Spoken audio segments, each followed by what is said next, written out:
Êtes-vous une victime de ces pièges financiers qui vous volent votre argent, vous laissant bloqué dans la course effrénée de la classe moyenne? Ne pas les éviter est néfaste pour votre santé financière et peut vous rendre dépendant de votre salaire. Beaucoup de gens fonctionnent en pilote automatique, inconscients de ces gestes simples qui les empêchent d'atteindre la richesse qu'ils désirent. Il peut sembler qu'il n'y a jamais assez d'argent, peu importe combien vous gagnez, pour investir de manière significative dans des choses importantes comme la retraite. Éviter ces pièges de la classe moyenne, en particulier le premier, vous aidera à sortir de la routine et à soutenir financièrement le style de vie que vous souhaitez. Bonjour et bienvenue sur Mindset et Finances. Je suis là pour vous aider à mieux comprendre l'argent, les finances personnelles et l'investissement. Si vous voulez améliorer votre avenir financier, n'hésitez pas à vous abonner à la chaîne et à aimer la vidéo si elle vous est utile. Erreur numéro 10. Ne pas savoir dans quoi vous investissez. Apprendre les bases de l'investissement est probablement la meilleure chose que vous puissiez faire pour assurer une retraite confortable, car la majeure partie de vos actifs au fil du temps proviendra des intérêts générés par vos placements. La seule façon de vous assurer que vous prenez les bonnes décisions d'investissement pour votre situation est de savoir dans quoi vous investissez, ainsi que les avantages et les inconvénients des autres options. Écouter les conseils d'amis et de membres de la famille qui ne sont pas financièrement stables, ou suivre aveuglément les recommandations d'un professionnel de la finance, c'est jouer avec votre avenir. Imaginez ces deux scénarios. Vous investissez 10 000 $ et continuez à investir 500 $ par mois pendant 30 ans. Avec un rendement annuel de 7%, le montant total serait de 682 000 $. Avec un rendement annuel de 10%, le montant total serait d'un peu plus de 1 260 000 $. C'est une différence de 578 000 $. Et c'est ce que vous pourriez perdre si vous placez votre argent dans de mauvais investissements. Erreur numéro 9, faire du trading actif. Tenter de battre le marché en achetant des placements spéculatifs et en vendant lors des fluctuations du marché est une stratégie perdante.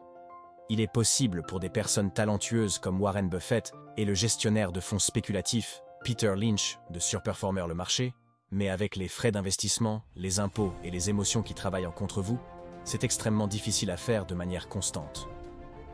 Si vous arrivez à égaler la performance du S&P 500, qui rapporte en moyenne 10% par an, vous ferez déjà mieux que la plupart des investisseurs. Tenter de vendre au plus haut et d'acheter au plus bas est tentant, mais c'est bien plus difficile que cela n'y paraît. En essayant, les gens se concentrent sur les fluctuations à court terme au lieu de garder leurs objectifs à long terme en tête, ce qui est pourtant la bonne approche. Erreur numéro 8. Ne pas planifier ses impôts. L'une des meilleures stratégies pour maximiser votre argent est de vous concentrer sur vos plus grandes dépenses, comme le transport et le logement, mais les impôts sont souvent la plus grande dépense de toutes. C'est pourquoi il est logique de faire comme les riches et de maximiser votre situation fiscale pour ne pas payer plus que nécessaire. Il existe de nombreuses façons de réduire légalement le montant de vos impôts, comme les comptes d'investissement ou de retraite, PEA, PER, etc. Les investissements immobiliers sont aussi très avantageux sur le plan fiscal. Les intérêts d'emprunt, les assurances et les dépenses aident à réduire votre revenu imposable, et la propriété peut être amortie, ce qui réduit encore plus votre impôt. La façon dont vous gagnez de l'argent est aussi un élément clé. Les propriétaires d'entreprises ont de nombreuses opportunités de réduire leurs revenus imposables grâce aux dépenses et aux déductions, tandis que les employés sont plus limités. Apprendre à optimiser votre situation fiscale en travaillant avec un comptable agréé vous aidera à conserver une plus grande partie de vos revenus, parfois 20, 30% ou même plus. Erreur numéro 7. Refuser de faire des changements. Si vous n'êtes pas prêt à faire des changements occasionnels pour améliorer votre situation, vous pourriez manquer d'énormes opportunités de croissance. Il est normal de craindre le changement car les gens veulent être à l'aise. Ils ne veulent pas se lancer dans une situation qu'ils ne connaissent pas, mais c'est parfois nécessaire pour progresser. Un exemple de changement est de déménager dans un endroit moins attrayant qui libérerait assez de revenus pour vous permettre de passer à la prochaine étape. Ou prendre un colocataire pour que vous puissiez enfin rembourser vos dettes, commencer à investir ou lancer une entreprise. Peut-être qu'une nouvelle opportunité d'emploi se présente, où vous pourriez gagner 20% de plus qu'à votre poste actuel. Mais cela signifierait un nouveau patron et de nouveaux collègues dans un endroit inconnu. Erreur numéro 6. Ne pas acheter de maison. Acheter une maison pourrait bien être l'un des meilleurs investissements que vous ferez, mais vous devez être prudent. Pour ceux qui peuvent devenir propriétaires, cela peut être un excellent moyen d'améliorer leurs finances. Les données les plus récentes de la Réserve fédérale américaine montrent que la valeur nette moyenne d'un propriétaire était de 255 000 $, contre un peu plus de 6 000 $ pour les locataires. L'une des principales raisons est que les propriétaires se constituent un capital de plusieurs façons. Leur emprunt est remboursé chaque mois jusqu'à ce que la maison leur appartienne entièrement et la valeur de la maison est susceptible d'augmenter. Cet actif pourrait ouvrir de nouvelles portes à l'avenir, car il pourrait être loué, vendu, ou encore son capital pourrait être utilisé pour obtenir du financement. De plus, lorsque vous êtes propriétaire, les coûts du logement restent en grande partie les mêmes.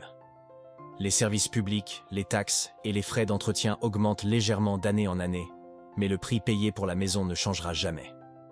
Erreur numéro 5. Ne pas prendre de risques. Le risque est une partie essentielle de la croissance, et sans lui, vous resterez coincé au même endroit pour toujours. Comment pourriez-vous espérer progresser dans la vie sans prendre de risques? Chaque fois que vous voulez aller de l'avant, vous devez évaluer la quantité de risques et de récompenses pour prendre une décision viable. Cela peut concerner l'obtention d'un nouvel emploi, un changement de carrière ou le lancement d'une entreprise qui n'est pas garantie de réussir. Mais si c'est le cas, la récompense pourrait changer votre vie. Faire un grand changement comme celui-ci est certainement risqué. Et si vous n'aimez pas ça? Et si l'argent n'est pas ce que vous pensiez?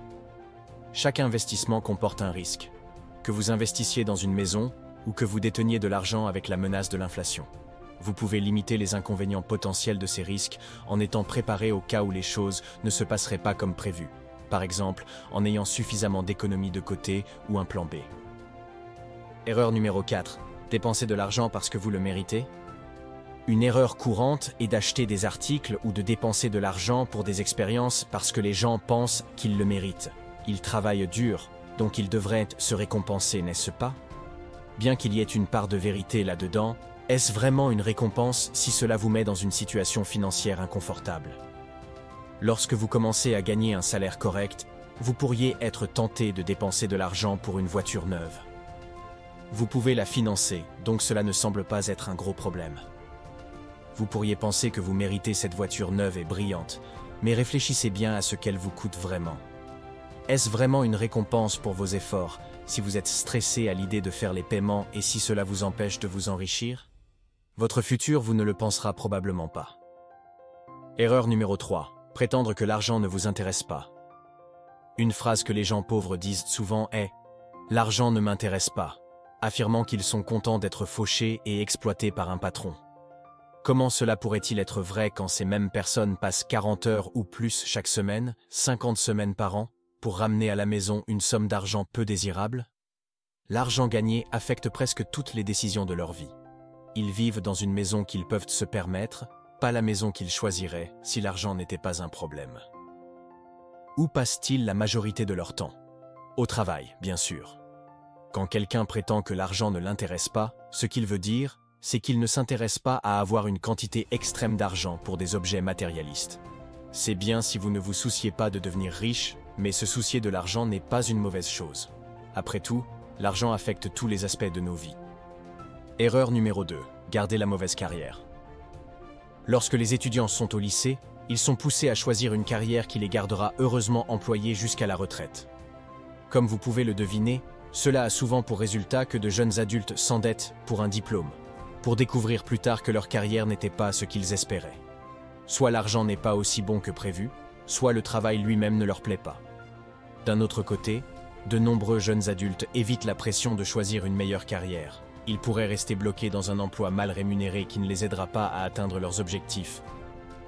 Bien que faire le bon choix avant de prendre une direction soit idéal, cela ne se passe généralement pas comme ça. Cela ne veut pas dire que vous ne pouvez pas vous adapter.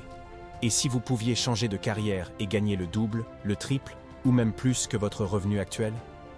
Que vous souhaitiez vous lancer dans l'entrepreneuriat ou simplement changer d'emploi, vous pouvez le faire en créant un plan d'action avec des objectifs clairs et des étapes pour y parvenir. Erreur numéro 1. Pensez que rien de tout cela ne fonctionnera pour vous.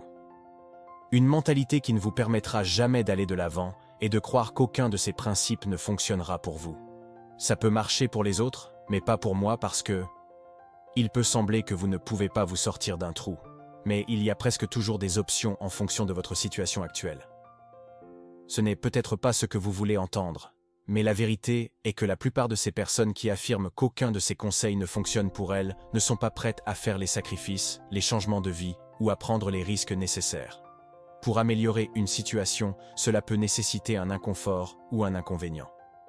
Devenir riche est certainement plus facile pour certains que pour d'autres, mais utiliser ces suggestions pourrait améliorer votre style de vie.